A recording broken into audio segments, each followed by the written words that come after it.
welcome. Another episode of the Boba Joe Show. Back with myself, Bob Hicks, and we've got Badger on with us again today. Thank you, Badger. Hello. Welcome back, Jesse. Hello, everybody. Hope everybody would like to know more. Would you like to know more about Starship Troopers? Yes. I'd like to know more about your Starship Troopers collection, Jesse, because, to be honest, I have zero Starship Troopers anything in my collection, even though I'm a big fan of the movie and some of the accompanying media. I have zilch, nada, nothing when it comes to Starship Troopers, but you do have some interesting pieces, I believe. I heard he's got that power armor and uses it to rob banks, even though it wasn't in the movie. Power armor? No, that's Fallout. You got the wrong film. Wrong franchise. No, there was. Well, I was reading the production notes. They said there was an armor that there was going to be at Fair One, but it was too expensive, so they didn't put it in there. Yeah, there were a lot of production changes that they made compared to the books, specifically the aliens. But we can dive into that. I didn't know there was a book until this week. I just know about the movies, but that's it. Yeah, the books are a bit different. They're more like, like mech armor. Well, no, not mech armor. It's like Exo, whatever. Yeah, I'm thinking like Halo, like Munir armor. Yeah. And then the bugs were actually smart enough to use weapons rather than just being bugs. And you remember, either of you, and you remember when you first saw the movie? It was probably early college. My parents weren't going to let me watch it when I was young. Came out in 1997. So I'm trying to think, like, I was just a little over 12, 13 years old. I probably could have watched it if I told them. I don't think I knew about it, is the thing. Because our movie theater was in a different city. We were in a town, so it's like there wasn't a whole lot to tell me that these things existed, and I don't think Alube was marketing an R-rated film type of toy to kids on television. So it may have been something I've heard about as a young kid, teenager, but it wasn't really until like later in college when a television's running in the background and maybe it just came on one day or someone mentioned it. Yeah, I would have watched it first post year 2000 on a DVD rental. I was aware of it in the 90s, but not actively trying to watch it, or didn't really, other than seeing there was a trailer advertising, didn't know anything about it. But I would have been reading one of my film magazines going on about stuff to watch and all that, and so I've purposely gone to rent it and watch it for being like a good film and good production effects and all that. Yeah, I think I was mentioning to you guys before we went on air that I tried to get into the cinema to watch it. I was not allowed entry, which was understandable. I was quite young. I think I caught it maybe about a year and a half later. My father rented it, and once it had kind of cleared his viewing, he would usually watch stuff to make sure there wasn't anything overly sexual. I think was the only kind of thing that he didn't like me watching. When it came to like ultra violence and gore and stuff, it's like, don't worry about it, watch away. We'll explain something later. But yeah, I was still quite young when I watched it for the first time, but I absolutely loved it. I just really, really loved this. This was after I had watched Aliens, so I was very much on the vibe of futuristic army with cool weapons go to fight aliens on a different planet. Like, it was just what I was looking for as a youngster. Definitely my vibe. Yeah, that crazy foreign alien-looking world called Wyoming. It is funny thinking, like, having lived in Wyoming for so long, just like we know about this place, Hell's Half Acre, which just the name is cool enough. It's like they could have referenced the name of it in the film by calling it what it is, but like people in LA or New York or Texas, they're not going to know about Hell's Half Acre, so you could just call it what it's actually named. But yeah, because in the film it's Klendathu, the planet. But it's the outdoor shots are a mix of Wyoming for the craggly rocks, those weird formations, and South Dakota, the Badlands, for more of the flatter terrain. So it's always funny watching people being like, "Oh, it's such a weird alien world," and for me, it's like over there, you can place. You can take those Galoob stuff out there and take some photos. It'll be like good production. Yeah. Oh yeah. I'm sure somebody has done that. Yeah, I'd love to get my hands on affordable Starship Troopers toys. I know they're not too common, those vintage ones you have, but even just seeing that arachnid in your hand, like I could just imagine having maybe 10 or 12 of those and being able to do some pretty cool pictures, you know. Yeah, look at that. I love it. Yeah, unfortunately, it's around 2000. I was recollecting a few of the Battle Squad and Action Fleet stuff around 2014, 2017. Stuff was new in box for like $10. It really was like after COVID when people went online again and started buying up things that prices skyrocketed. So now if you want one of these, people want 40 to 60 American dollars for a box, for a package. And it's just like, I'm not paying those prices, which is why I have an incomplete collection. You definitely got into the market at a good time by the sounds of things when you were starting out. Yeah. Have you any desire to actually, do you have a desire to complete the collection, or are you happy with where you're at with it? I'll play the long game. I was lucky enough that for Battle Squads, my favorite line, I got it all before, or almost all of it before prices skyrocketed. Same with Action Fleet, but I want to get, because they did other lines. Galoob did in the same year of Starship Troopers. They also did Terminator 2. They did Aliens, even though this is 1997 and kids growing up probably haven't yet seen the films. But all that movie-based stuff is really expensive right now, but I'll just play the long game, give it like 5 or whatever years, and then those collectors will stop. Some of them may sell their stock, and then when the prices drop again, I might go round out a few collections. As a And your property, it catalogs page, occupies. did you? Oh, sorry, you go, Mark.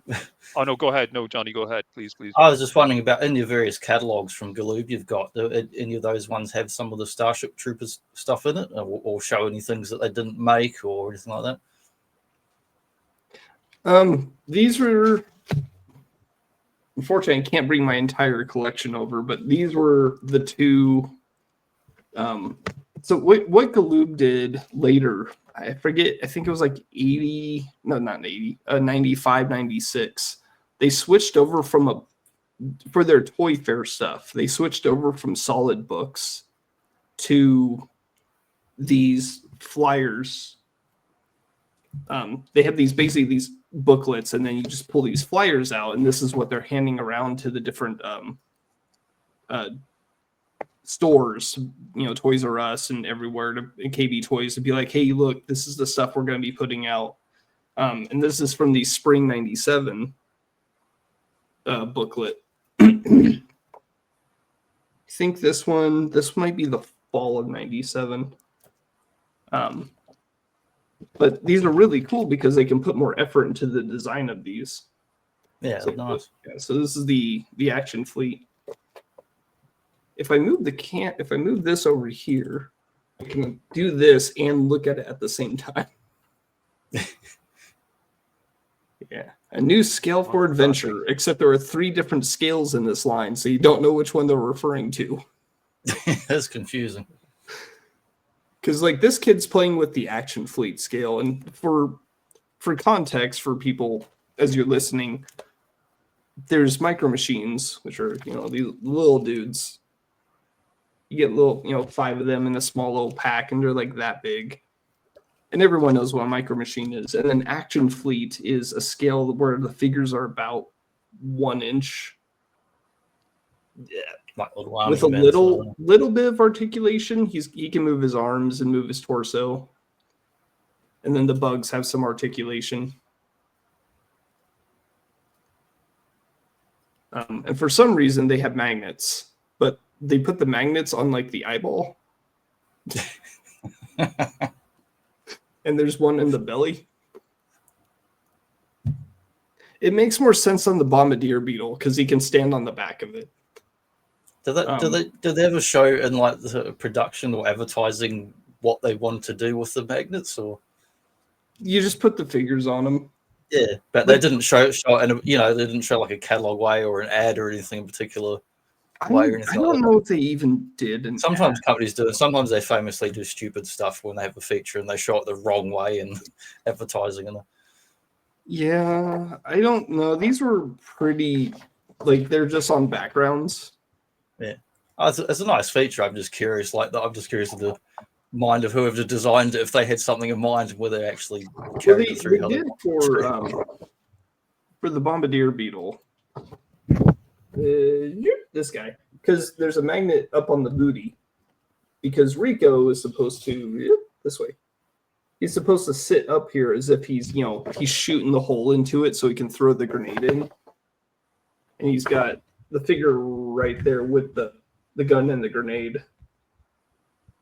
So you can recreate that scene if you want to. Oh wait, actually, focus. Are the magnets only featured in the creatures, or are they in the vehicles too? Only in the creatures. There are only 2 vehicles made. It was the TAC Fighter, the little Starfighter, and then the dropship.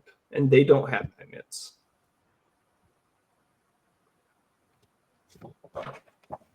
And it was only it was a mix. Like some of the bigger ones had magnets, and then some of the smaller one had magnets. They just did everything with these 3 scales as if you're supposed to play with them all together. But like some of the bigger bugs are meant to go with the 6-inch figures they released.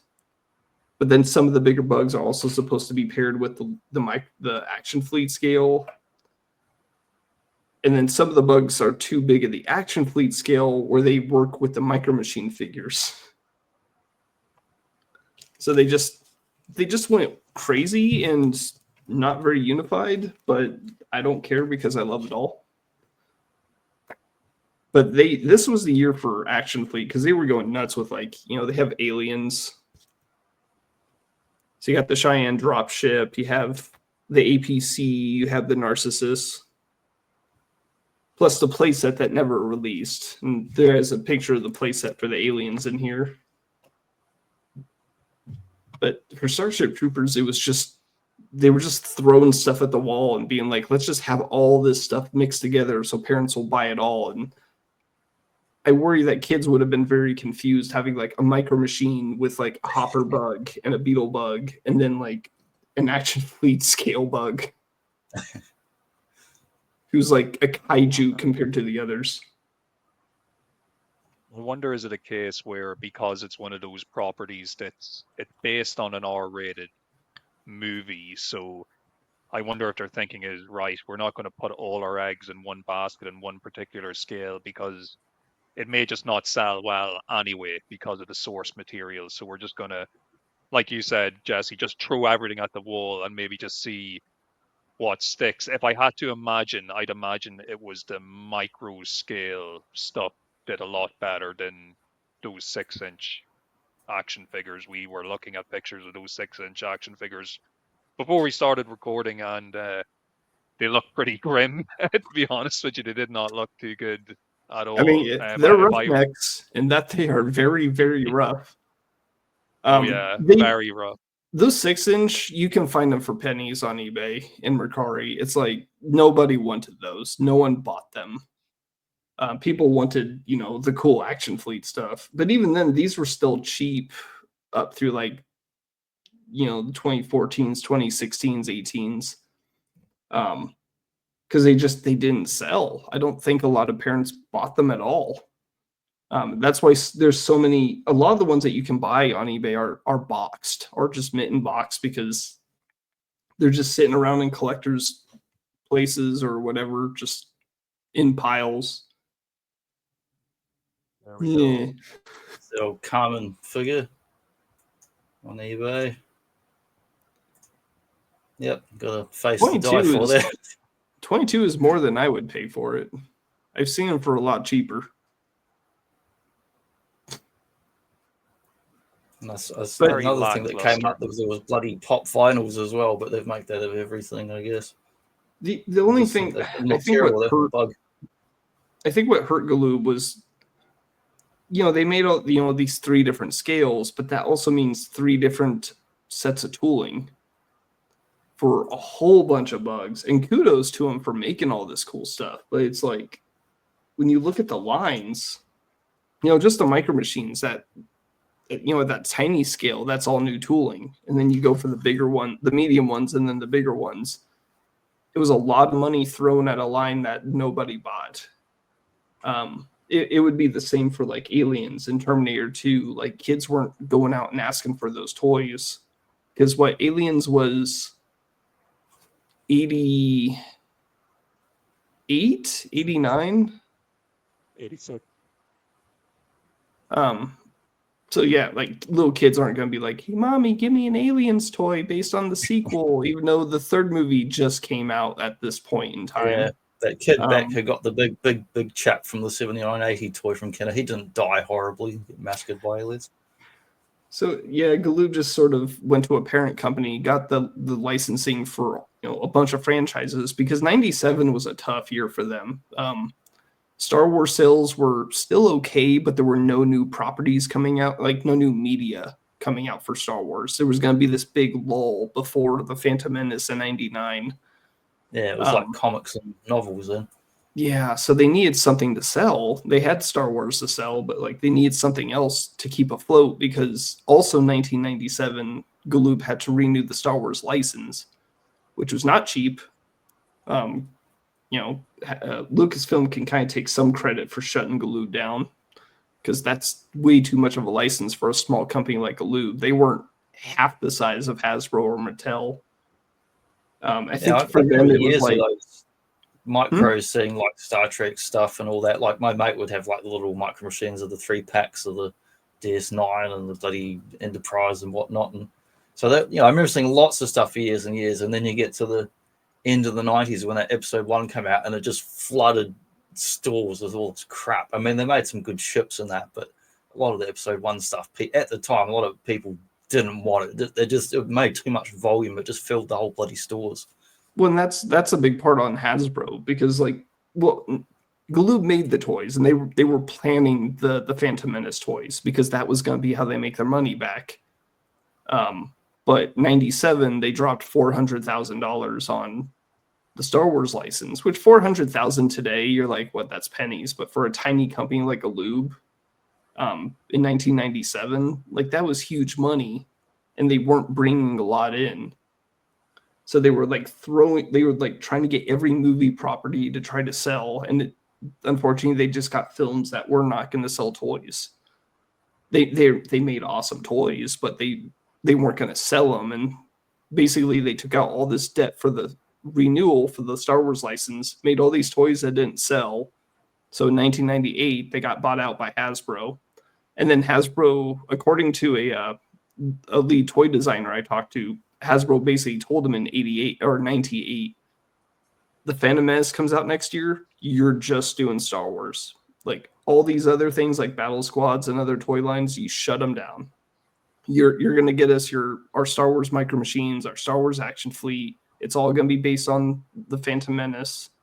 You can still do your Pound Puppies for girls and your Spice Girls, because those are still selling. But like, Star Wars is all you can do. So like, there was not going to be a follow-up to Starship Troopers or any other toy line that wasn't Star Wars. And that's why you only get one line, because they had other for Aliens, they did have other toys in the pipeline, like a big old play set that I could show at some point. But like, yeah, funny it all that got like turned down. there's classed as toys, but when you look at them, they're kind of like you go to the comic shop or the model shop. They're almost going to like the wargaming miniatures kind of detail and aiming for that older demographic. And you know, I'm sure there will be a hardcore crowd who would actually want those other lines and things even at that time.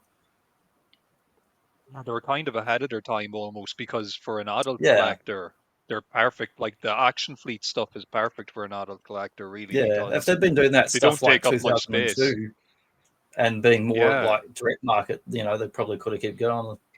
And these are great for collectors because like they even have like, you know, the topless windows so the light comes through. It's a little nuclear really design. Nice detail. The weird thing is, like, Beautiful. typically, yeah, on the back it will show you the features, and sometimes it will show you the other toys in the line. But the other toys in the line are on the bottom. That is different. But I think at the time, you know, parents figured they're gonna toss this anyway, so the kids are fine to look at the bottom of it. If you had a choice, Jesse, of being a sergeant in the Colonial Marines and going to fight xenomorphs, or being a sergeant in, you know, the Federation and Starship Troopers and going to fight the arachnids, which of those realities would you rather face? God, those are both bleak. You're basically asking me, like, where in the Warhammer 40K universe would you like to exist? It's like, I wouldn't. Would you rather be dead or undead? I mean, I would probably lean the Starship Trooper universe because at least you're fighting outside in terrain. Yes. And you have ships. I would be a fighter pilot. Like, who's going to threaten me? Because the big plasma beetles, they shoot at the starship, at the big ships, the capital ships, and then you got the bugs fighting the infantry. I would be a starfighter pilot, like a little attack fighter, because who's my challenger? I'm the one just flying over and dropping bombs. Yeah, I think I'd go for the Starship Troopers scenario myself, solely because, you know, if you are unlucky enough to have to be part of the infantry and engage the arachnids, you know, on the battlefield, if you're going to die, you're going to die very quickly, as opposed to, you know, being abducted by a xenomorph and being pulled down a dark shaft and, you know, cocooned to a wall where you have to then wait to be impregnated and all that stuff. You know, it's and it at least with depends on, Starship like, Troopers, it's over quickly. how early in the war, because obviously at the start of the war, as you see in the film, it's just they were meat shields. They just threw them all in to gauge like the effectiveness of the bugs. Later in the film, they're actually like, you know, they're sending in small teams to go scout and, you know, pick up, detect where they are, and then dropping bombs on them. Like, they're using tactics later because they can't just throw people's lives away like that. So it's like, I would hope to survive if I were on the ground. I would want to survive long enough to be in that later part of the film and not the first part where they're just like, dump them. Just go. You'll be fine. Aliens, it's like, I don't want to be on a ship with them. I don't want them anywhere near me. Yeah, I don't want to be running around dark corridors and, you know, You I don't want to be shooting at something with acid for blood either. You can get sprayed with the arachnid blood just fine. You know, plenty of people got covered all over them. They were cool, but if that happens with an alien, you're basically dead anyway. One thing I really appreciate about Starship Troopers, just like Aliens, it showcases some great futuristic military tech. Like, I really like, you know, the infantry's assault rifle with, you know, underbarrel shotgun, and the drop ships, you know, all the vehicles and, you know, technology you see. It's just really cool and really believable as well that, you know, it could be something that we would develop in the near future. They definitely put some real, like, thought into it when they were designing these things.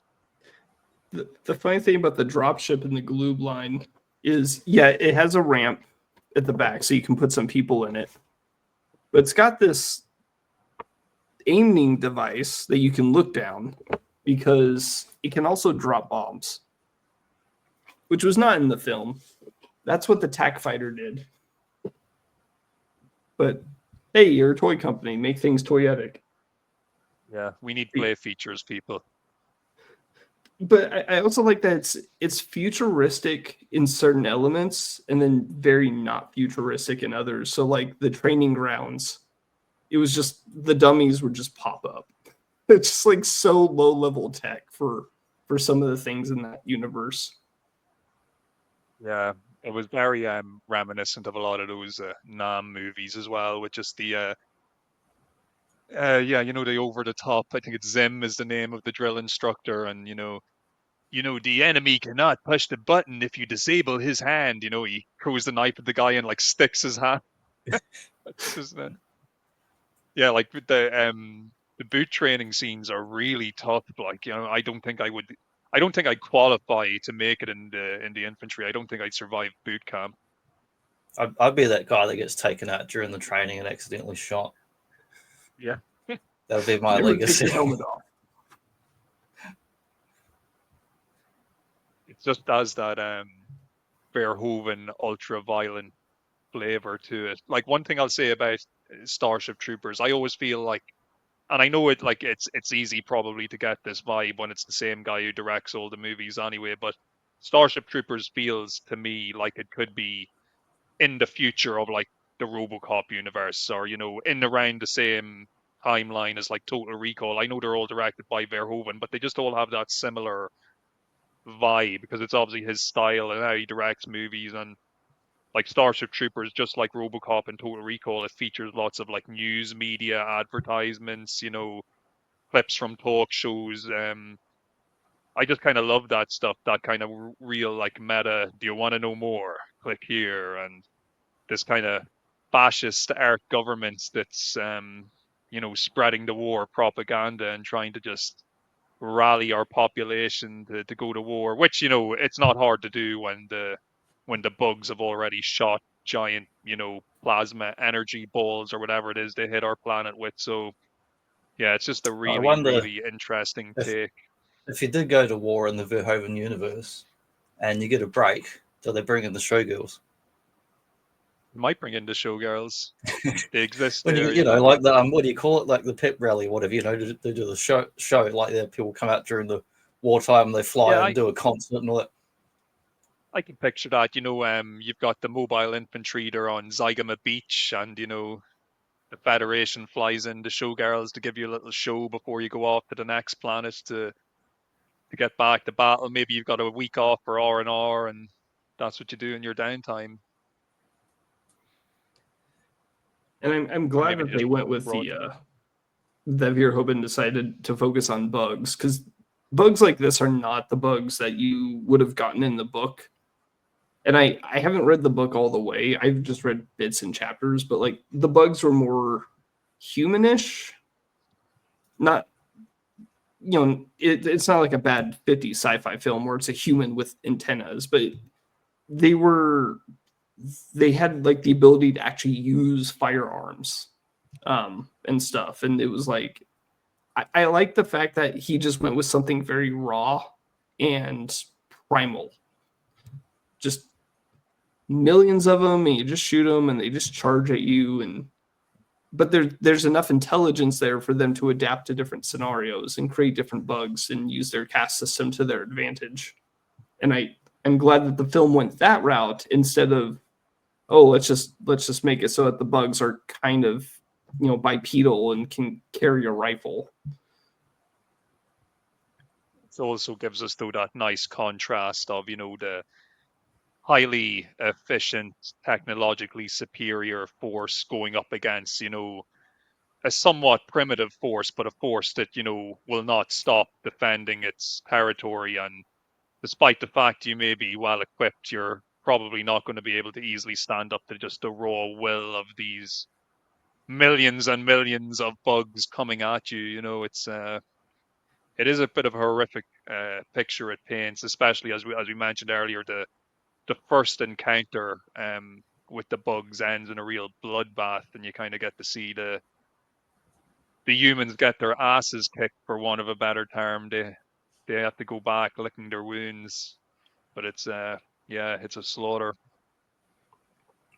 Yeah, and they had the advantage of terrain too, because I mean, we were talking before the show started, like set locations. I know they used LA for a lot of the indoor stuff. Makes sense.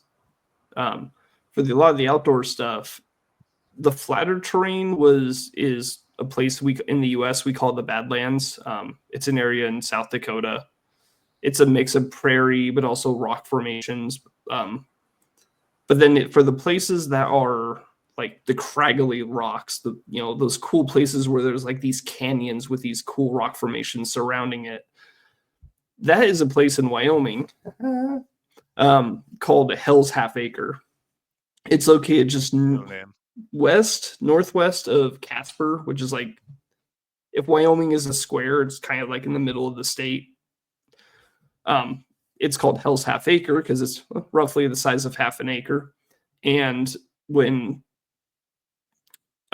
settlers got there, it has its own native name, but when settlers got there, it's this creepy place. And of course, at the time, I don't know if it was coal or shale, but there was a ground fire, which are common anywhere that you have mineral deposits, or not minerals, but like coal deposits, where fires can start underground and you get this smoke rising up and people are just like, this place is hell.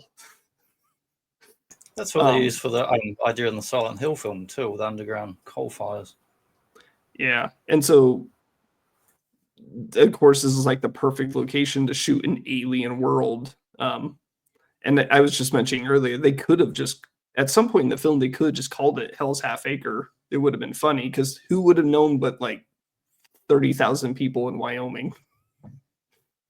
But it's a really cool location, but it was also a miserable shoot. I was reading up on like what the shooting was, and they were doing it in the summer, so it was super hot, which you shouldn't do that. But if you do it anywhere, if you know Wyoming, winter lasts for like 9 months.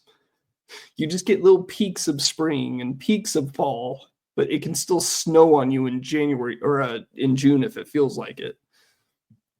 But you get this short window of like good weather, but it's super hot out there in the middle of the state. But they were also dealing with flash floods.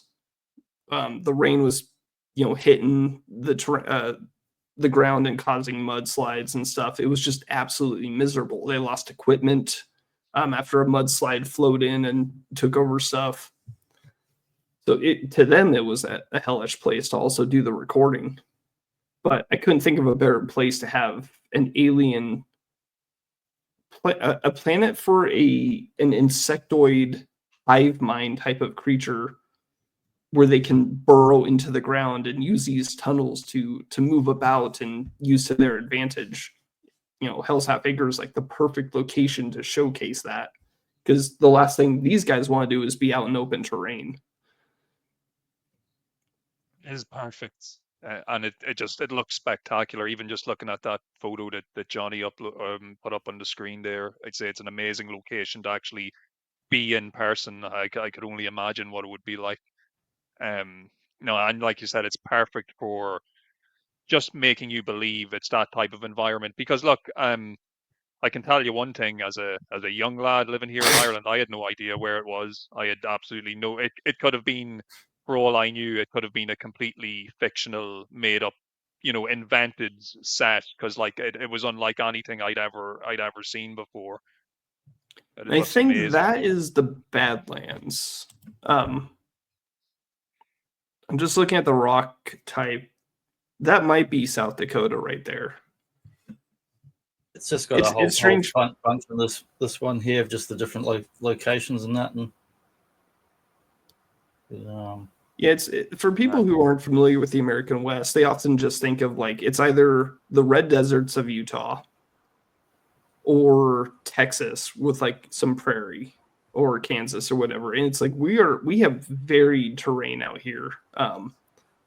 Because of weathering, whether it's water or wind, which we have no shortage of wind out here, we get these cool formations that you just find in the middle of prairies all over the place.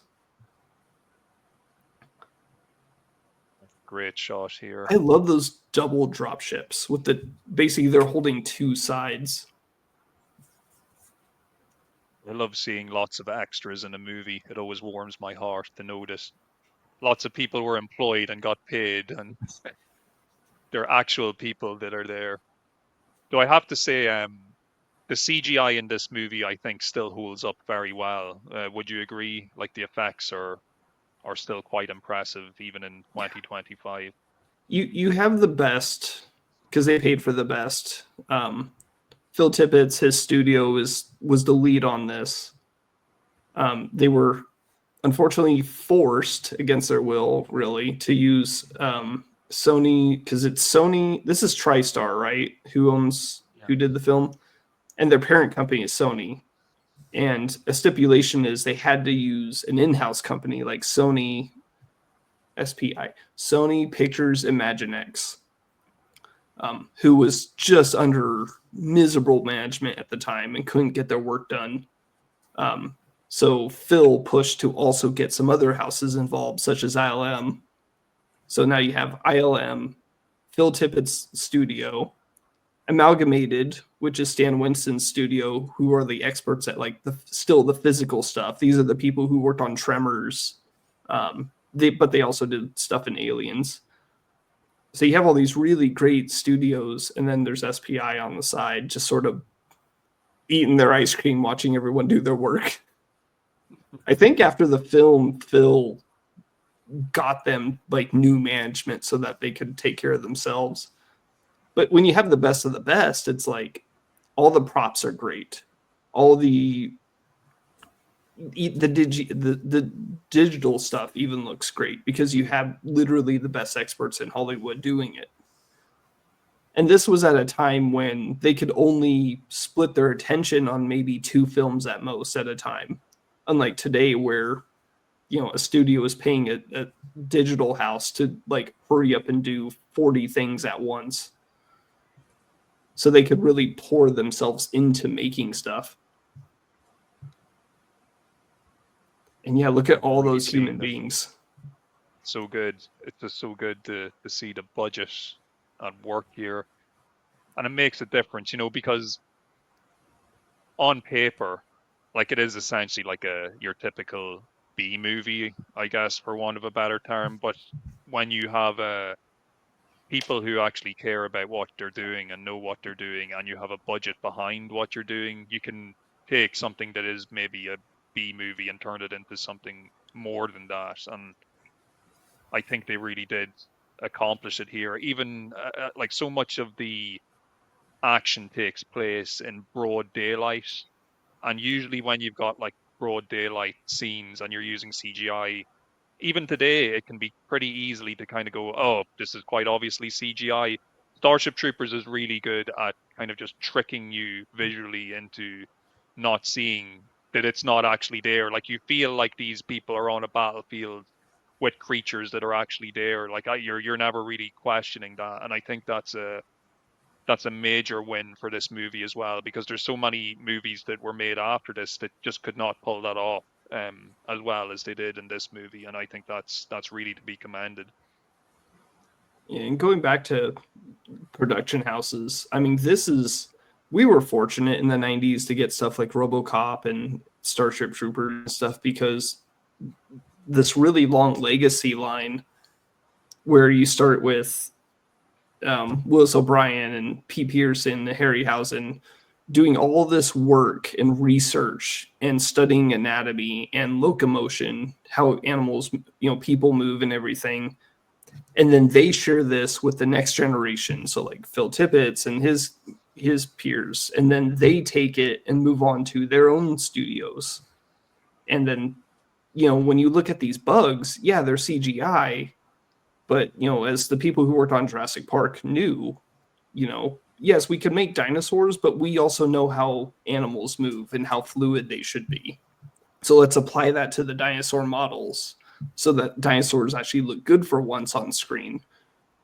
And then they take that knowledge and they work on this. So like there's a lot of pedigree leading up to this film being made and having these bugs look so good. They could have just been really awful models that were just like moving really poorly, and just like an arm would swipe slowly. Like some guy on holding a stick with an arm on, just be like, Ugh. But this is pedigree of like genuine research, and going to college for anatomy and motion, and people in the garages putting tape on dogs so you can see how a dog walks. It's like there's a lot of love put into a whole century's worth of filmmaking put into what eventually gives us Starship Troopers. There's a lot of really good traditional practical effects in the movie as well. Like even when it comes to close-up shots, say of a bug getting shot, they still will have an actual animatronic model with exploding squibs, with green blood exploding out from it. There's numerous moments where people get stabbed or impaled by like limbs of bugs, and you can actually see they went to the trouble of building a prosthetic for the spikes to go through. Like they've really gone all out in kind of blending, traditional practical effects with CGI. There's even a moment in the movie where we see the main character of Rico. He's kind of inside what looks like a Star Wars Bacta tank, and we can see that there's like a little robot working on doing the stitches in his legs, and like they've obviously went and made a prosthetic, and they even have like little rubber skin kind of being reattached. It's so well done. It looks like it's a real medical procedure going on, even though it's obviously not, hopefully. But yeah, just some real amazing practical effects at work, I have to say. And the costume design is really good too, because like when you look at when the soldiers, it's a gray jumper, not jumper. And I think in UK terms, a jumper is a sweater. It's like a jumpsuit. Yeah. With a dark gray vest, and then these very iconic helmets. It's very simple, but you see it and you know instantly this is Starship Troopers. It's like the Colonial Marines, are just scaled down versions of, soldier kits, but there's still a look to them that that's a Colonial Marine from Aliens, when you just see this person with like scaled down stuff but some technological armor. But the designs for like the soldiers and stuff is so iconic, because that is clearly a Starship Trooper. What do you think of the entire, or like the presentation, in the sense of the military have a very kind of look that's reminiscent of a certain group of individuals who represented Germany during World War II, and also as well, like within the universe of Starship Troopers, you can either be a civilian or a citizen, and if you want to be a citizen, you pretty much have to enlist and do your military service. What do you think of that whole idea of futuristic life in that universe? Do you think it's total pie in the sky sci-fi nonsense, or do you think we're absolutely heading that direction? I mean, just speaking from the United States, it's just like I know people who think like that. We're like, services, and for those who serve, like, total credit to them. But there's a mentality among people who never served where it's this sort of like idolization of, I didn't go to Iraq or Afghanistan and I missed the boat, so I need to act as military as I can in every other fashion, whether it's like pumping myself up at the gym, wearing camo everywhere I go, having like 40 guns in my closet. Just those who didn't serve but who still want to express themselves in a militaristic manner. It's such a big part of so many people's lives out here in the US that it's like there are lots of people who could see themselves as like, there are different tiers of like, oh, if you work in software development, you're down here, you don't really do work for people. Or if you're super on this end of the spectrum or that end of the spectrum politically, you should be lower because you're not manly enough. I can see, and thinking back to the 90s too, I can see where this comes from. It comes from a real mentality. And as a country, we could go that direction. Yeah, and look, I joke, of course, I hope I'm joking. I hope I hope something happens to tip the scales in the other direction. What do you think down there, Johnny Rico? What are your feelings on? I don't have any strong feelings one way or another, but like just commenting what Badger was saying, it is very like thinking about the American culture. Like I've never been there, but you watch films every year all the time, and I do like war films and stuff. But it is very fetishized what you're saying about the sort of hoorah, go America sort of stuff, and if you haven't been to combat, you're not a real man, and all this sort of thing. And I'm like, well, and it kind of brings to mind, like, imagine for argument's sake, we're in a utopian Star Trek society or something. There's no wars and nothing on. You'd have to figure out your own bullshit and own problems and find new role models and new values. You'd be forced to. And if you haven't got something going on, then you got to default to whatever the power structure is in your country or religion or whatever else is going on. So that kind of comes into it. And I think people like Verhoeven are good at tackling stuff like that in a kind of subtle way where it's not too in your face, to the point where even people can watch a movie like that now and think, oh, yeah, that was an awesome war film, and they don't get all the actual other layers and meanings that are there. Yeah, I can't imagine it has to be an American film to hit these notes. Because, like, when I think of war films, like World War II films, like the Americans have a mindset of we're going abroad to fight, and we're gung-ho about it because we're going to join the war. When you watch British war films, it's very much, it's more subdued in the tone of like, we are here, we realize we're here, we didn't want to be here, but we need to be professional about it. And it's sort of lacking that gung-ho stylistic mentality. Whereas the Americans are like, it's not us that it's happening to, we're going to it. And we need to bring our bravado with us. And a film like this, I think, could only really be made by Americans, really. I'm not saying that the Brits couldn't do it or Canadians couldn't do it, but there's just a mentality about it based on just our history of how we see warfare. And I don't imagine the Brits being like, yeah, let's go fight them like that.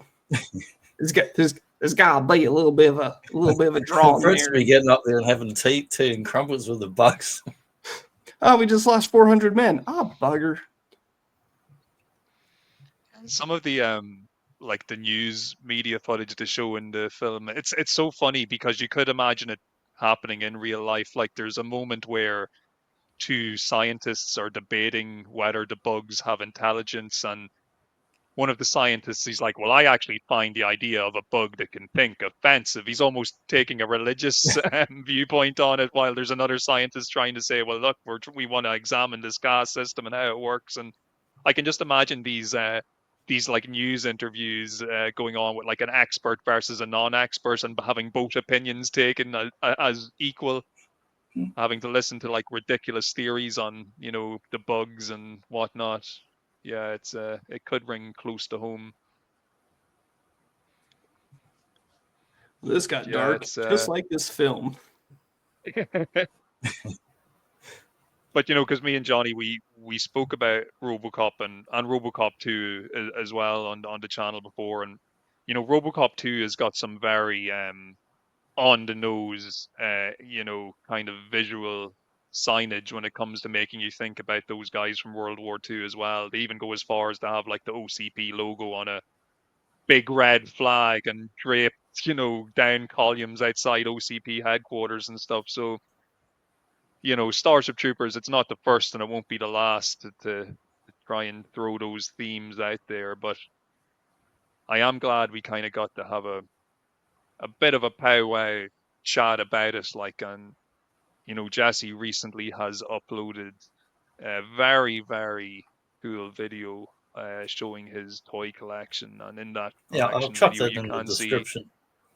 Yeah, please do, Johnny, because you can see some of his Starship Troopers stuff. Well, all his Starship Troopers stuff he has out in display, you'll be able to see in that collection video. So I definitely worth a look. highly recommend it. Highly recommend it. And I do know, folks, there was probably a few people out there expecting me and Johnny to be talking about Bloodsport today, but we decided to change things up. So yeah, that's going to be happening next week. So don't worry, we will. There was still plenty of blood in today's talk, though, so.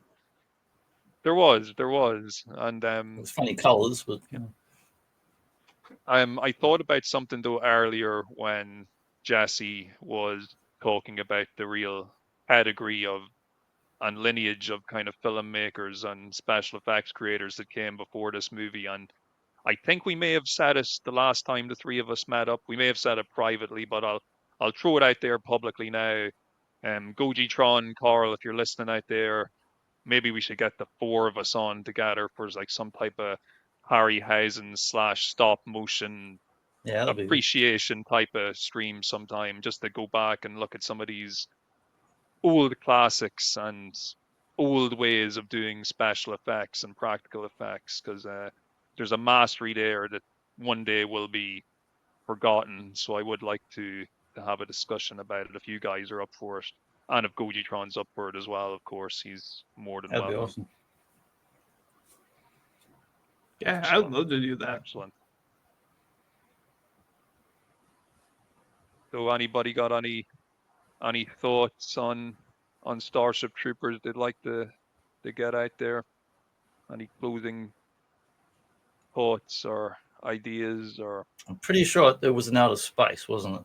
I think so. Pretty Something sure. about the title tipped me off. The only thing I'll say is Troopers. The film is strange in that the first act is so disconnected from the rest of the film. And I think that's intentional. Because if you want to think of like being in a safe place in your life without war, like 1990s LA is like the perfect location of like suburbia. You know, people talk about these other things like, you know, oh, the bugs out there and the war out there, and that's all out there. You know, we live in LA land or wherever it is, whatever city they were located in. Because I think Rico's from Buenos Aires, but they're in a city. Or are they all in Buenos Aires? I think it will be in Buenos Aires, but it looks like LA because it was shot in LA. But it's like that's it's so distinct, the two parts of the film, being at home versus being at war. But it makes sense because like it's such a clean place being out in LA where it's like palm trees and sunshine, and the worst thing you have to think about is dating. The hardest thing to do is date, and you know, it sets you up for like this fantasy of everything is super secure, and then suddenly an asteroid gets dropped on our heads. And we're just joining the military because we just want citizenship. That's all. We're not actually trying to get out there and fight. And then suddenly they have to. And now the whole film shifts direction to like super ultra gritty. Everything is terrible. It's almost like a teen movie starting off, pretty much, isn't it? It's like high school drama, pretty much. You know, what are you going to do when you graduate? It's a very light touch.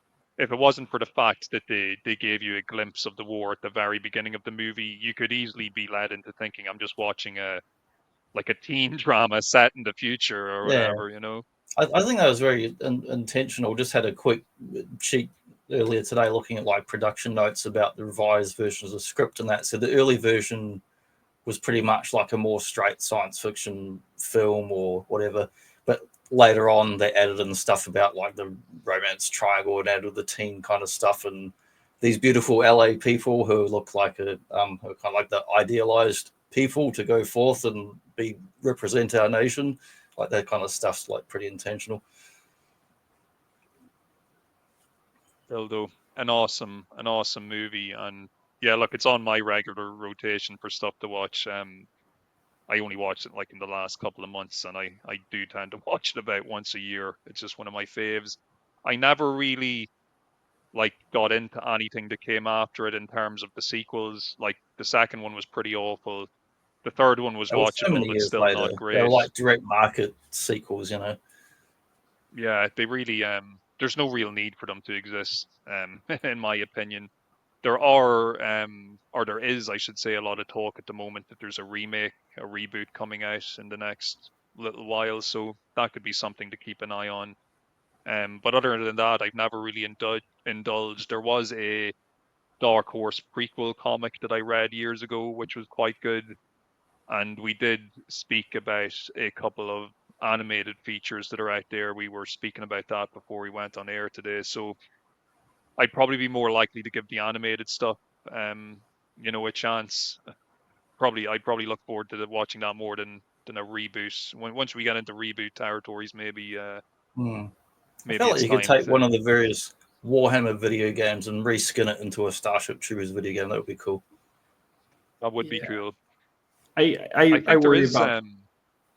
Go ahead. I think there's a popular game out at the moment, like a Starship Troopers online game. I haven't played it, but it looks pretty exciting. There are two. One is more popular than the other. There's an RTS that got released. I'm a big RTS person, real-time strategy. But there is one where it's first-person view, and you're on the ground with other players as a squad, and you can actually have things built. Like it's kind of like Fortnite, where you can have buildings constructed in very quick time, which is fortunate because then you get flooded with tons of bugs. But if you want the real Starship Troopers experience, you want to play Helldivers 2. It's a 4-person squad. It's entirely referential to Starship Troopers. But you do get swarmed by all these bugs, and you're just dying left and right, and it feels like a hell zone. And I would say, like, yes, there is an official Starship Troopers game that's pretty good, but like Helldivers 2 beats it out of the water. Blows it out of the water. It's 7 a.m. or 8 a.m. I'm tired. Beats it out of the water. It's like, yeah. But I do worry about this remake for two reasons. One, I don't think they're going to hit on the head in terms of what the intentions were for the first film, what it was trying to tell you. But also, I don't think the audience today is receptive to it. I think everything is going to get scrutinized and politicized, and no matter everything does. And you don't have a filmmaker who's come out, grew up in an actual wartime with it as a background as a director. That's just not going to happen. Yeah, it satirized all that stuff in the 90s because we felt safe from it in the 90s. We could watch it on RoboCop and stuff and feel like, okay, yes, we feel like this stuff exists, but it really doesn't affect us. I feel like today audiences would just not be tolerable towards it. It has to appease, if there's a spectrum of people, it has to appease one side or the other, and it's going to get railed on regardless of what it does. I don't think the audience is good for it today. I want to watch it. Yeah, we're just, as a society, we're not in that optimistic mindset we were in the 90s. Maybe though it's exactly what we need. Maybe we just all need to unite around a common cause and just kill all the fucking bugs. Let's just put our differences aside. Football helmet, I'm off. I'll go. All the Ukrainians, the Russians, the Chinese, the Americans, throw your weapons down against each other and pick them back up again to shoot these bugs. And I secretly hope that what's his name? Oh, I secretly hope that Jake Busey takes the place of Michael Ironside in terms of he's the old commander. Yeah, that would be cool. Yeah, it'd be interesting to see. At the moment, all the speculation is saying reboot, but you never know what reboots. Sometimes they can act as soft sequels, and will be interesting to see what direction they take. Sometimes I get excited if I read something in print that says reboot. I think they're bringing back the old 90s cartoon. No, they're just rebooting another movie. then like Cyber goes away. That wasn't even good in the 90s. It was a spectacle. I'll give it that. But yeah, we'll finish up there. Good show. That'll be good. Good show, folks. Yeah, thanks for having me on. Thanks again. No, Jesse, thank you for coming on. And thanks to both you and Johnny for being up at crazy hours of both the morning and late I just night. get to sit here and press buttons. That's my job. Press the buttons. Well, thanks again. And thanks everybody for watching or listening today. And yeah, we'll be back next week with some blood sport. Yeah, some blood sport. We won't be in space this time, but we'll definitely have Badger back on. Well, yeah, always welcome any other time, but it's lining up the time zones, of course. But we definitely want to have you back and talking about Harryhausen and stop motion and stuff like that. Would be awesome. Yeah, anytime. I look forward to next week's. But make sure you do exercises. You can do your splits by next week. Yeah. No, I'll be watching. Okay, we'll leave it there. And we'll catch you guys next week. Take care, folks.